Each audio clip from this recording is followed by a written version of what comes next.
Welcome to a Victim Bites Back review of 3 major entertainment events in the past week or so. I'm Jonathan King, and here we go, looking at Paddington in Peru, at the Day of the Jackal, and the most entertaining thing of all, the American presidential election. Well, I got so many reactions to my last Victim Bites Back special video, which was a review of the brilliant film Blitz, that I thought I should do another one. And this week there are 3 events to review.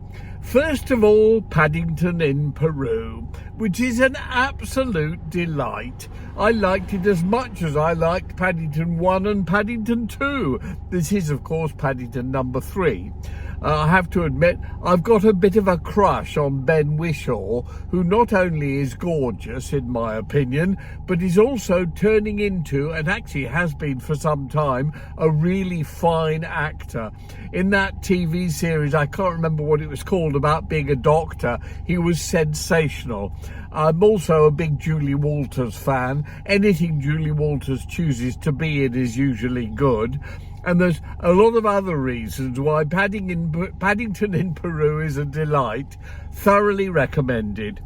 I've also been watching the TV series, which is a bit hard to get hold of. I think it's on Sky Atlantic, but I've been watching it on Now TV, and that is The Day of the Jackal.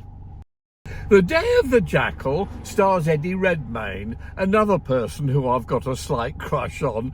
As I get older, I get a lot of crushes, don't do anything about them, I'm far too old, but I still am allowed to have a crush on certain people who I think are brilliant and wonderful and are very handsome or beautiful or good looking, depending on which gender they fit, but also have lots of other things going for them, such as talent, and also, in my opinion, probably rather good human beings. And that way, it enables me to justify having a crush on them. Anyway, The Day of the Jackal is based on a book which I had a crush on back in the 70s, called The Day of the Jackal, when somebody tried to assassinate General Charles de Gaulle. Us old people remember exactly who he was.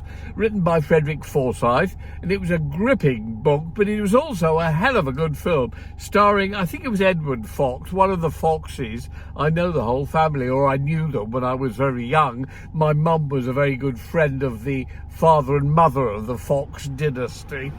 Anyway, The Day of the Jackal is on Sky Atlantic, or one of those rather difficult to get, obscure online basic channels that most people can't get. But it's very good. It's got, I think, 10 episodes. I've only watched the first 3 or 4 so far, but it's incredibly well done, very gripping. But the one thing that I have to say, and it's not at all about anybody trying to assassinate General de Gaulle. It's been brought very up to date and completely adapted. But I gather Frederick Forsyth, who wrote the original book, has been very involved in the adaptation. But it's very good, very exciting. Most of all, however, it must have cost an absolute fortune.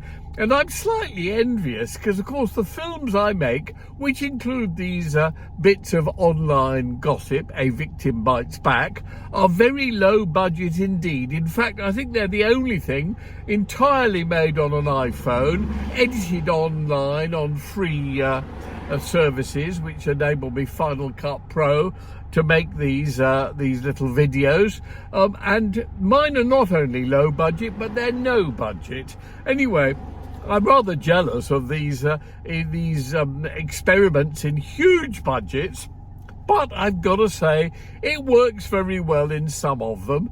Paddington in Peru is definitely a big budget movie.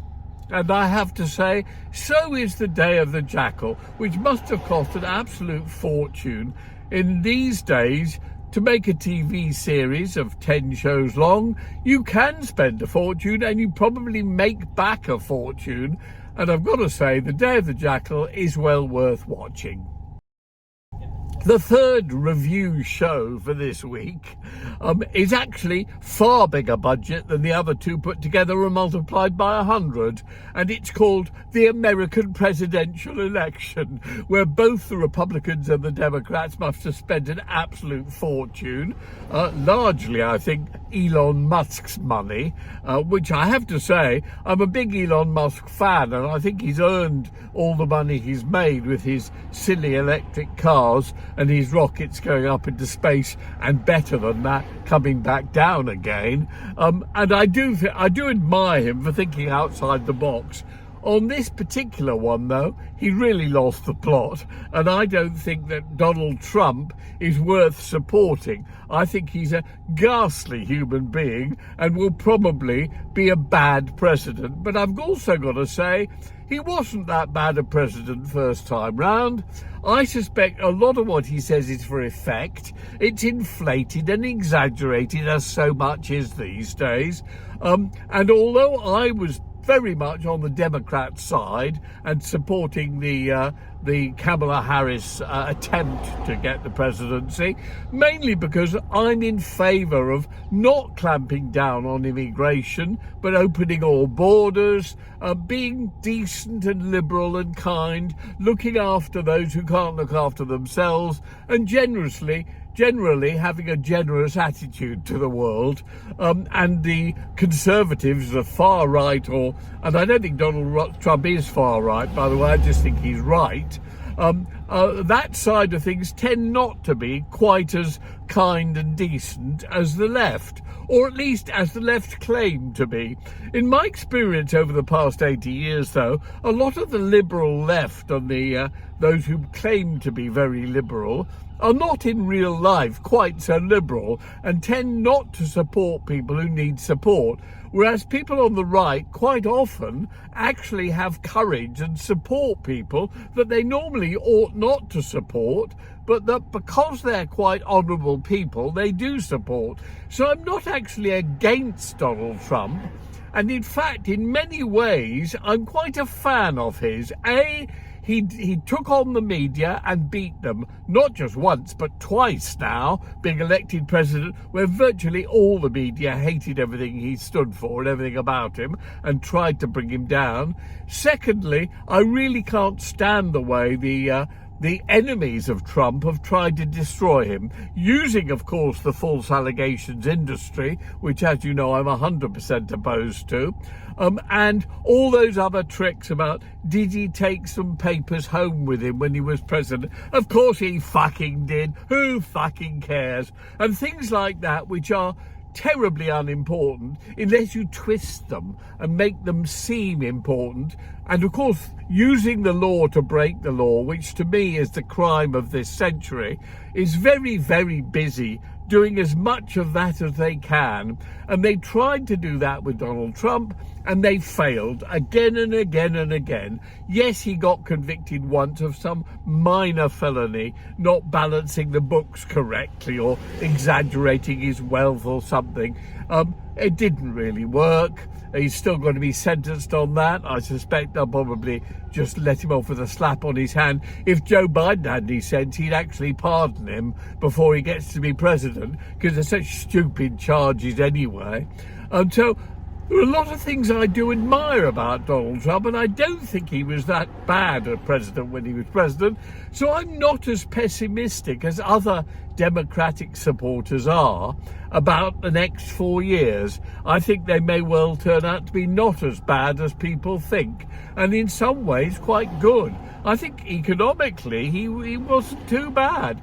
Anyway, there we go. The coverage of the election on all media was pretty dreadful, but then it always is. The media has an agenda, or several agendas, but they tend to go with the general majority, and the majority loathe Trump and everything he stands for because they know he's going to clamp down on a lot of the freedoms of the media, and they therefore sort of attacked him all the way through and made it really seem as though the whole thing would be neck and neck and all the rest, and actually it wasn't. He won in virtually a landslide on everything, from popular vote to electoral college to everything else. Good luck to the guy, I say, and even though I oppose 90% of his policies, I wish him and America the very best for the next 4 years.